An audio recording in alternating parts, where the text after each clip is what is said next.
Hello my dear students, welcome back to my channel. இது டே 3க்கான வீடியோஸில் இருக்கோம். இந்த டே 3ல நம்ம எதை பற்றி பார்க்க போகிறோம் அப்படின்னா, நம்ம பைத்தானை எப்படி டவுன்லோட் பண்ணுறது, அதை எப்படி இன்ஸ்டால் பண்ணுறது அப்படிங்கிறத பற்றி தான் நம்ம பார்க்க போகிறோம். ஸோ அதே மாதிரி பைத்தான் இன்ஸ்டால் பண்ணதுக்கப்புறம் எப்படி நம்ம கோட் எழுதுறது அப்படிங்கிறது தான் பார்க்க போகிறோம். ஸோ இதை பார்க்கறதுக்கு முன்னாடி நம்ம சேனலுக்கு இப்போ தான் புதுசாக வரீங்க அப்படின்னா சப்ஸ்கிரைப் பண்ணிவிட்டு பெல் பட்டன் கிளிக் பண்ணி வச்சுக்கோங்க. அப்போ தான் டே பை டே நம்ம போடுற வீடியோஸ் வந்து உங்களுக்கு ரெக்கமெண்ட் ஆகும். அதே மாதிரி ப்ரீவியஸ் வீடியோஸ் பார்க்காம இந்த வீடியோவை பார்க்க வந்திருந்தீங்க அப்படின்னா அதை பார்த்துட்டு அதுக்கப்புறமா இதை கண்டினியூ பண்ணுங்கள். அப்போ தான் உங்களுக்கு ஒரு ஃப்ளோ கிடைக்கும். சரியா? பண்ணாமல் நம்ம வீடியோக்குள்ளே போயிடலாம். ஸோ பைத்தான் டவுன்லோட் பண்ணுறதுக்கு பைத்தான் டவுன்லோட் அப்படிங்கிறத நம்மளோட ப்ரௌசரில் சர்ச் பண்ணிங்க அப்படின்னா என்ட்ரு பண்ணிவிட்டு ஃபஸ்ட்டாக ஒரு வெப்சைட் வந்திருக்கு இல்லையா? ஸோ இதுதான் python.org அப்படிங்கிறது. ஓஆர்ஜி அப்படிங்கிறது ஆர்கனைசேஷன் அப்படிங்கிறது அஃபிஷியல் வெப்சைட் இது. ஓகே, ஸோ அதை கிளிக் பண்ணிங்க அப்படின்னா நம்மளோட பைத்தான் டவுன்லோட் பண்ணுறதுக்கான ஒரு வெப்சைட் வந்து நமக்கு லோட் ஆகி வந்துடும். ஸோ ஆல்ரெடி நான் ப்ரீவியஸ் வீடியோஸில் கன்வே பண்ணியிருந்தேன். பைத்தான் வந்து ஒரு ஓப்பன் சோர்ஸான ஒரு ப்ரோக்ராமிங் லாங்குவேஜ் அப்படிங்கிறது. இதோட சாஃப்ட்வேரை நம்ம ஈஸியாக டவுன்லோட் பண்ணிக்கலாம். ஸோ இந்த இடத்துல இந்த வெப்சைட்டில் வந்த உடனே டவுன்லோட் பைத்தான் 3.13.7 அப்படிங்கிறது இருக்கா. ஸோ இதுதான் வந்து ரீசெண்டாக அப்டேட் ஆன வெர்ஷன். இதை கிளிக் பண்ணி நம்ம டவுன்லோட் பண்ணிவிட்டு இன்ஸ்டாலேஷன் கம்ப்ளீட் ஆனதுக்கப்புறம் ஸோ இதை நான் வந்து க்ளோஸ் பண்ணிடுறேன். இப்போதைக்கு இன்ஸ்டால் ஆயிடுச்சு அப்படின்னா விண்டோஸில் நீங்கள் IDLE அப்படிங்கிறத நீங்கள் டைப் பண்ணணும். அதாவது எடிட்டரோட பேர் இது.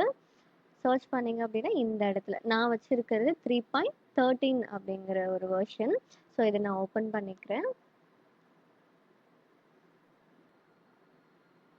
ஓகே, நமக்கு வந்துடுச்சு.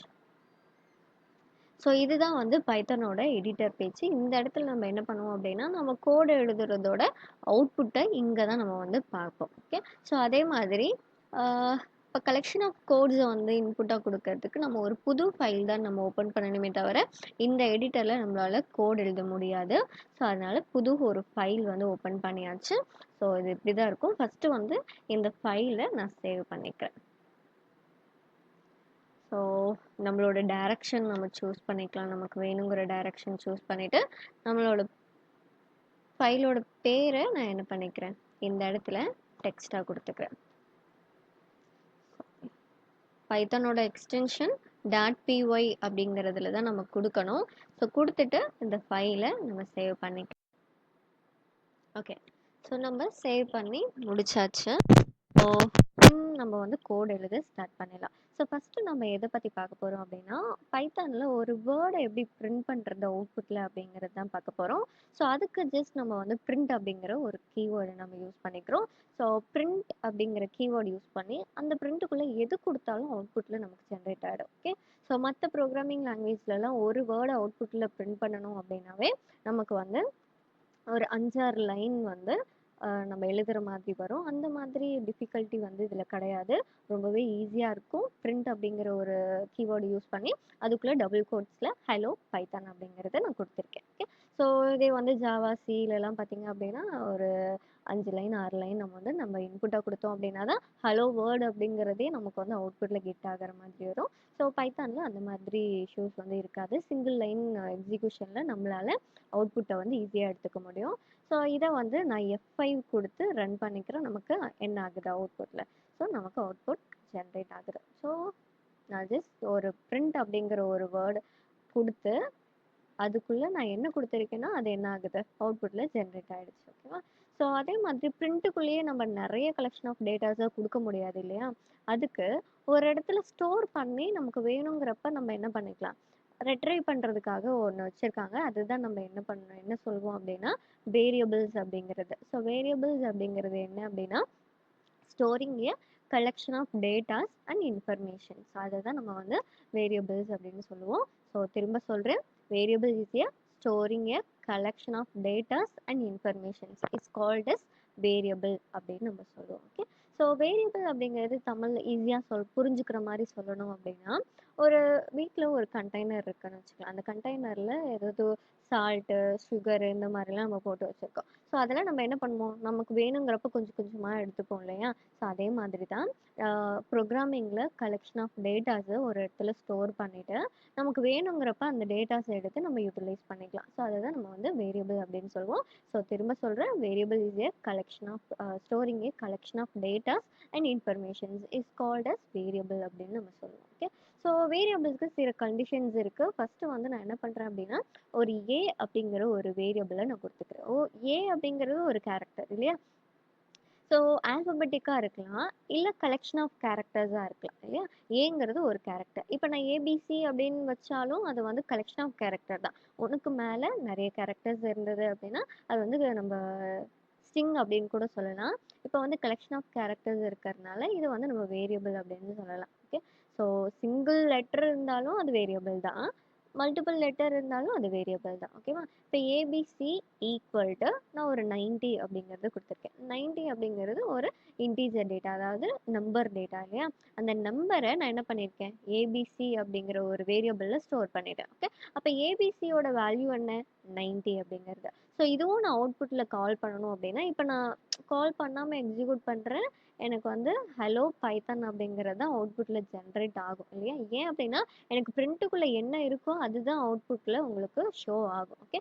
ஸோ நான் அந்த 90 அப்படிங்கிற வேல்யூவை கால் பண்ணலை, அதாவது ஏபிசி அப்படிங்கிற வேரியபிளை கால் பண்ணலை, அதனால் எனக்கு அது எக்ஸிக்யூட் ஆகலை.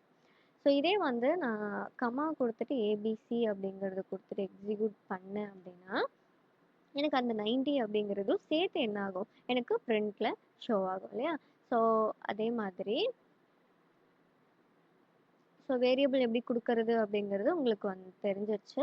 அதே மாதிரி நம்பர்ஸாக இருக்கக்கூடாது, வேரியபிளுக்கு ஸ்டார்டிங்கில் நம்பர்ஸாக இருக்கக்கூடாது. இப்போ நீங்கள் எக்ஸிக்யூட் பண்ணீங்க அப்படின்னா அது இன்வாலிட் ஷோ ஆகும்.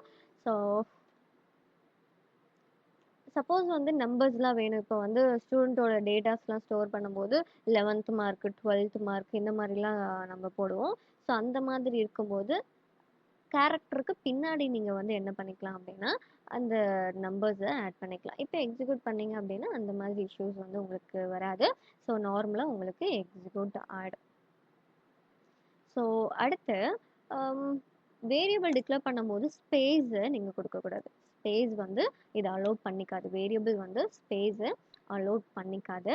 ஸோ இப்போ உங்களுக்கு இன்வாலிட் சின்டெக்ஸ். அப்போ நம்ம ஸ்பேஸ் வேணும் அப்படின்னா இப்போ ஃபர்ஸ்ட் நேம் லாஸ்ட் நேம் இந்த மாதிரிலாம் டிக்ளேர் பண்ணணும் அப்படின்னா நீங்கள் அண்டர்ஸ்கோர் யூஸ் பண்ணிக்கலாம் தாராளமாக. ஸோ அண்டர்ஸ்கோர் நீங்கள் எவ்வளோ அண்டர்ஸ்கோர் வேணாலும் யூஸ் பண்ணிக்கலாம். இப்போ நீங்கள் இதை என்ட்ரு பண்ணீங்க அப்படின்னா உங்களுக்கு ஸோ த சேம் அவுட்புட் நமக்கு ஜென்ரேட் ஆகுது. ஓகே. ஸோ அதே மாதிரி நம்மளோட வேரியபிளில் ஸ்பெஷல் கேரக்டர்ஸும் அலோவ் பண்ணாது, ஸ்பெஷல் கேரக்டர்ஸ் இருக்கக்கூடாது. ஓகே. ஸோ நமக்கு எரர் வருது. ஸோ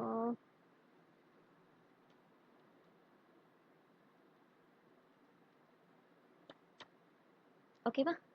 ஸோ நம்பர்ஸ் ஃபஸ்ட்டு எடுத்தோடனே கொடுக்கக்கூடாது, ஸ்பெஷல் கேரக்டர்ஸ் கொடுக்கக்கூடாது, அதே மாதிரி நம்பர்ஸ் ஸ்டார்டிங் எடுத்த உடனே இன்புட்டாக கொடுக்கக்கூடாது. நம்பர்ஸ் வேணும் அப்படின்னா அந்த ஆல்ஃபபெட்டிக்ஸ்க்கு பின்னாடி நீங்கள் என்ன பண்ணிக்கலாம், ஆட் பண்ணிக்கலாம். ஸ்பேஸ் கொடுக்கக்கூடாது, ஸ்பேஸுக்கு பதிலாக என்ன யூஸ் பண்ணணும், அண்டர்ஸ்கோர் யூஸ் பண்ணணும். ஓகே. ஸோ அதே மாதிரி வேரியபிளை கால் பண்ணால் மட்டும்தான் நமக்கு எக்ஸிக்யூட் ஆகும், அவுட்புட்டில் நமக்கு ஜென்ரேட் ஆகும், இல்லை அப்படின்னா நமக்கு வராது. ஓகே. ஸோ சிம்பிளாக உங்களுக்கு வேரியபிள் அப்படிங்கிறது உங்களுக்கு அண்டர்ஸ்டாண்ட் ஆகியிருக்கும்னு நினைக்கிறேன். ஸோ அடுத்த கான்செப்ட்டுக்கு நம்ம போயிடலாம். அடுத்த கான்செப்ட் என்ன அப்படின்னா நம்ம டேட்டா டைப் அப்படிங்கிறது தான். ஸோ டேட்டா டைப் அப்படிங்கிறது என்ன அப்படின்னா, ஸோ நம்ம கொடுக்குற டேட்டா, அதாவது கம்ப்யூட்டருக்கு நம்ம என்ன டேட்டா கொடுக்குறோம் அப்படிங்கிறத கம்ப்யூட்டர் அண்டர்ஸ்டாண்ட் பண்ணிக்குது அப்படிங்கிறத தெரிஞ்சுக்கிறதுக்காக. அதாவது இப்போ நான் வந்து ஏ ஈக்குவல் டு 90 அப்படிங்கிறத நான் கொடுத்துருக்கேன். இப்போ ஏ ஈக்குவல் டு 90 அப்படிங்கிறத நான் கொடுத்துருக்கேன் இல்லையா? ஸோ அப்போது இந்த 90 அப்படிங்கிறது என்ன வேல்யூ, இப்போ ஆக்சுவலாக நான் ஒரு ஹியூமனாக நான் இது வந்து நம்பர் அப்படிங்கிறது நான் சொல்கிறேன். ஆனால் நான் சொல்கிற நம்பர் அப்படிங்கிற ஃபார்மேட்லேயே கம்ப்யூட்டரும் எடுத்துக்கும் அப்படிங்கிறது நம்மளால சொல்ல முடியாது இல்லையா? ஸோ அது வந்து வேறு மாதிரி கூட எடுத்துக்கலாம்.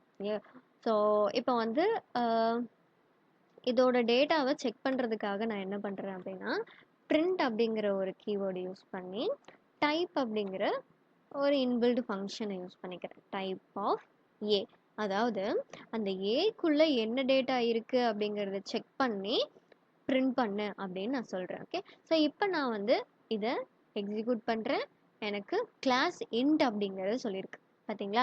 ஸோ அப்போ நான் கொடுத்துருக்க அந்த 90 அப்படிங்கிற டேட்டாவை கம்ப்யூட்டர் இன்ட் அப்படிங்கிற டேட்டா டைப்பாக எடுத்திருக்கு. ஓகேவா? நான் கொடுத்துருக்கிற டேட்டாவோட டைப் என்னது? இன்ட் அப்படிங்கிற இன்ட்னா இன்டீஜர் அப்படிங்கிறது. ஸோ இதில் சில கலெக்ஷன் ஆஃப் டேட்டா டைப்ஸ் இருக்குது. என்ன அப்படின்னா ரெண்டு டைப்பாக நம்ம டேட்டா டைப்பாக பிரிக்கலாம். ஒன்று நியூமரிக் டேட்டா டைப். ஸோ இது என்ன அப்படின்னா நம்பர்ஸ் கூட என்னென்ன இன்ட்ராக்ட் ஆகுதோ அது எல்லாமே நம்ம நியூமரிக் டேட்டா டைப் அப்படின்னு தான் சொல்லுவோம். ஸோ அதே மாதிரி ரெண்டாவது டைப் என்ன அப்படின்னா சீக்வன்ஸ் டேட்டா டைப். அதான் கேரக்டர் ஓரியன்டாக நம்ம யூஸ் பண்ணுறது எல்லாமே சீக்வன்ஸ் டேட்டா டைப் அப்படின்னு சொல்லுவோம். ஸோ இன்னைக்கு நம்ம எதை பற்றி பார்க்க போகிறோம் அப்படின்னா நியூமரிக் டேட்டா டைப். அதாவது நம்பர்ஸ் கூட என்னெல்லாம் இன்ட்ராக்ட் ஆகுது அப்படிங்கிறத தான் இன்னைக்கு நம்ம பார்க்க போகிறோம். ஸோ நம்பர்ஸ் கூட என்னென்னலாம் இன்ட்ராக்ட் ஆகும்? இப்போ ஹோல் நம்பர்ஸ் கொடுத்துருக்கேன். இப்போ 90 அப்படிங்கிறது ஹோல் நம்பர்ஸ் இல்லையா? ஸோ ஒன்லேருந்து நீங்கள் பாயிண்ட் வைக்காம எது வரைக்கும் கொடுக்குறீங்களோ அது எல்லாமே வந்து ஸோ ஹோல் நம்பர்ஸ் அப்படிங்கிறத நம்ம சொல்லுவோம். இப்போ 90 அப்படிங்கிறது ஹோல் நம்பர்ஸ். இப்போ ஆல்ரெடி இந்த கோடை நம்ம எக்ஸிக்யூட் பண்ணிட்டோம். ஸோ 90 அப்படிங்கிறது இன்ட் அப்படிங்கிறது நம்ம சொல்லிடுச்சு. ஃபஸ்ட்டு வந்து இன்டீஜர் அப்படிங்கிற ஒரு டேட்டா டைப். அதே வந்து பாயிண்ட்ஸில் கொடுத்தீங்க அப்படின்னா நம்ம யூஸ்வலாக வந்து அது டெசிமல் வேல்யூஸ் அப்படின்னு சொல்லுவோம். ஆனால் கம்ப்யூட்டர் இதை நம்ம என்னவா எடுத்துக்கோம் அப்படின்னா ஃப்ளோட் டேட்டா அப்படின்னு டெசிமல் வேல்யூஸில் இருக்கிறது எல்லாமே ஃப்ளோட் வேல்யூ அப்படிங்கிறத தான் கன்சிடர் பண்ணிக்கும். ஸோ அதே மாதிரி மூணாவது டைப் என்ன அப்படின்னா நம்ம டென்த்துலலாம் படித்தோம். 10th 12th மேட்ரிக்ஸில் படிச்சிருப்போம். ஐஜேகே அப்படின்னு சொல்லிட்டு காம்ப்ளெக்ஸ் வேல்யூ அப்படின்ட்டு. ஸோ அதில் வர ஜே அப்படிங்கிறத யூஸ் பண்ணிங்க அப்படின்னா அது உங்களுக்கு காம்ப்ளெக்ஸ் டேட்டா அப்படிங்கிறது உங்களுக்கு அவுட்புட்டில் வரும். ஸோ மோஸ்ட்லி இந்த டேட்டா டைப்பை நம்ம எங்கேயுமே யூஸ் பண்ணியிருக்க மாட்டோம்.